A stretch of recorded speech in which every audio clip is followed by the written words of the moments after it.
Viewers, welcome to our release home channel. இன்றைக்கி நம்ம பார்க்க போகிறது நம்ம அன்றாட வாழ்க்கைக்கு ரொம்ப முக்கியமான சூப்பரான சமையல் மற்றும் வீட்டு குறிப்புகளை தான் இன்றைக்கி பார்க்க போகிறோம். அதுக்கு இந்த வீடியோவை நீங்கள் ஸ்கிப் பண்ணாமல் பாருங்கள். அதுக்கு முன்னாடி நம்ம ரிலீஸ் ஹோம் சேனலில் சப்ஸ்கிரைப் பண்ணாதவங்க சப்ஸ்கிரைப் பண்ணிடுங்க. பக்கத்தில் உள்ள பெல் ஐக்கானை கிளிக் பண்ணிடுங்க.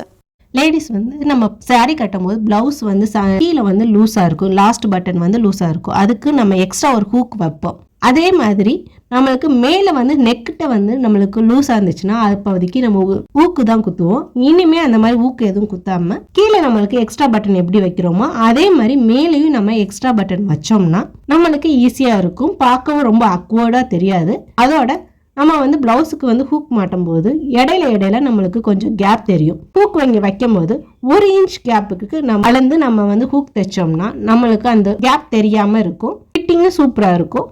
கண்டிப்பாக இதை ட்ரை பண்ணி பாருங்கள். இது உங்களுக்கு ரொம்பவே யூஸ்ஃபுல்லாக இருக்கும். நம்ம தாளிக்கும் போது மோஸ்ட்லி நம்ம என்ன பண்ணுவோம்னா எண்ணெயை ஊற்றிட்டு கடுகு உளுந்து நம்ம ரெண்டுமே சேர்த்து ஒன்றா போடுவோம். சில பேர் அந்த கடுகையும் உளுந்தையும் ஒன்றாவே மிக்ஸ் பண்ணியே வச்சுருப்பாங்க.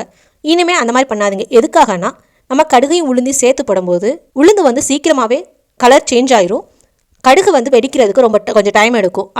அது வெடிக்கிறதுக்குள்ளே இது உளுந்து கருகிரும். அதுக்காக நீங்கள் எப்போதுமே கடுகு ஃபஸ்ட்டு போட்டுட்டு அது நல்லா பொரிஞ்சதுக்கப்புறம் உளுந்து போடுங்க. ஏன்னா ரெண்டையும் ஒன்றா போடும்போது உங்களுக்கு சாப்பாட்டோட டேஸ்ட்டே சுத்தமாக மாறிடும்.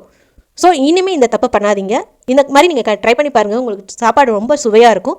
இந்த மாதிரி காய் நறுக்கிற சாப்பர் நம்ம மோஸ்ட்லி எல்லார் வீட்லேயுமே இருக்கும். இதை நம்ம ரெகுலராகவே யூஸ் பண்ணுவோம். கேரட்டுக்கு சம்டைம்ஸ் கேபேஜுக்கு கூட யூஸ் பண்ணுவோம், வெங்காயத்துக்கு கூட யூஸ் பண்ணிக்குவோம். இந்த மாதிரி ரெகுலராக நம்ம யூஸ் பண்ணிக்கிட்டே இருக்கவும் இதோட ஷார்ப்னஸ் நம்மளுக்கு கம்மியாகிட்டே போயிடும். அது ஒரு மாதிரி மங்கிரும். அதை நம்ம ஒன்றும் பண்ண முடியாது. ஏன்னா கத்தியாக தான் கூட நம்ம ஷார்ப் பண்ணிக்கலாம். இது ஒன்றுமே பண்ண முடியாதுன்னு சொல்லி இதை தூக்கி போட்டுருவோம்.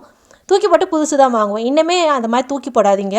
இனிமேல் இந்த காய் நறுக்கிற சாப்பரையும் நம்ம வீட்டிலேயே நம்மளே ஷார்ப் பண்ணிட்டு பாருங்கள். இந்த மாதிரி ஒட்டி உரல் நம்ம வீட்டில் வச்சுருப்போம். எப்போதுமே எல்லார் வீட்லேயுமே இப்போ ரீசெண்டாக எல்லார் வீட்லேயுமே இருக்கும். இந்த மாதிரி உரலில் அந்த குத்துவோம்ல அதை மட்டும் எடுத்து இதில் லைட்டாக இந்த மாதிரி தேய்ங்க. எல்லா இடத்துலையுமே நல்லா தேய்ச்சிங்கனாவே இந்த சாப்பர் சூப்பராக நம்மளுக்கு ஷார்ப்பாயிரும். இப்படி தேய்க்கும் போது நான் இந்த மாதிரி நல்ல பிளேட்லையும் படுற மாதிரி இந்த மாதிரி நல்லா தேய்ச்சிங்கனாவே போதும்.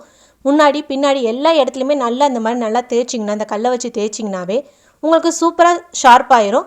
இது உங்களுக்கு ரொம்பவே யூஸ்ஃபுல்லாக இருக்கும். கண்டிப்பாக நீங்கள் ட்ரை பண்ணி பாருங்கள்.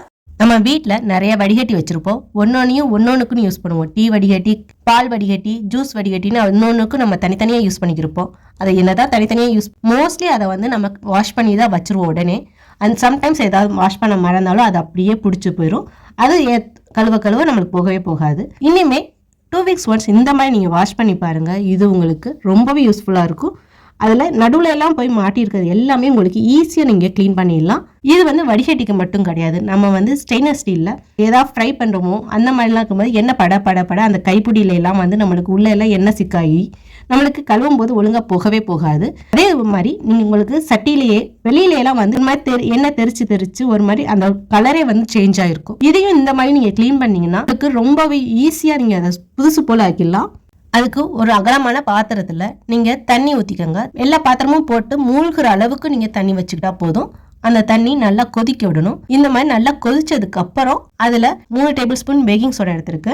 நீங்கள் எவ்வளோக்கு தண்ணி வைக்கிறீங்களோ அதுக்கு ஏற்றாப்புல நீங்கள் கூட்டவோ குறைக்கவோ வச்சுக்கலாம். 3 டேபிள் ஸ்பூன் பேக்கிங் சோடாவுக்கு 3 டேபிள் ஸ்பூன் டிஷ்வாஷ் லிக்விட் எடுத்துருக்கு. இது ரெண்டையுமே நம்ம தண்ணி கொதிச்சதுக்கு அப்புறம் தான் போடணும். இந்த மாதிரி நல்லா கொதிச்சதுக்கு அப்புறம் லெமனை குட்டி குட்டியாக இந்த மாதிரி கட் பண்ணி போட்டுருங்க. நீங்கள் அந்த பாத்திரத்தை எல்லாத்தையும் உள்ளே போட்டுருங்க. இந்த மாதிரி போட்டு ஒரு 2 நிமிஷம் அப்படியே கொதிக்க விடுங்க. 2 நிமிஷம் இந்த மாதிரி நல்லா கொதிச்சதுக்கு அப்புறம் நீங்கள் ஸ்டவ் ஆஃப் பண்ணி அப்படியே விட்டுருங்க. ஒரு 5 minutes அப்படியே விட்டுட்டு அதுக்கப்புறமாட்டி நீங்கள் இதை எடுத்து நீங்கள் நார்மலாக ரப்பை வச்சு கழுவி பாருங்கள். உங்களுக்கு எண்ணெய் பிசுக்கு எல்லாமே போயிடும். பார்க்கவே புதுசு போயில ஆயிரும். இந்த மாதிரி சட்டிலாம் 2 weeks ஒன்ஸ் நீங்கள் பண்ணாவே போதும். எண்ணெய் சட்டிலாம் மந்த்லி ஒன்ஸ் பண்ணாவே போதும். ரெகுலராக இந்த மாதிரி நீங்கள் மந்த்லி பண்ணிங்கனாவே பார்க்க புதுசு போல இருக்கும். திருப்பி நம்ம யூஸ் பண்ணுறதுக்கு ரொம்ப ஈஸியாகவும் இருக்கும். கண்டிப்பாக இதை ட்ரை பண்ணுங்கள். இது உங்களுக்கு ரொம்பவே யூஸ்ஃபுல்லாக இருக்கும். இந்த வீடியோ உங்களுக்கு பிடிச்சிருந்துச்சுன்னா லைக் பண்ணுங்கள், சப்ஸ்கிரைப் பண்ண மறந்துடாதீங்க.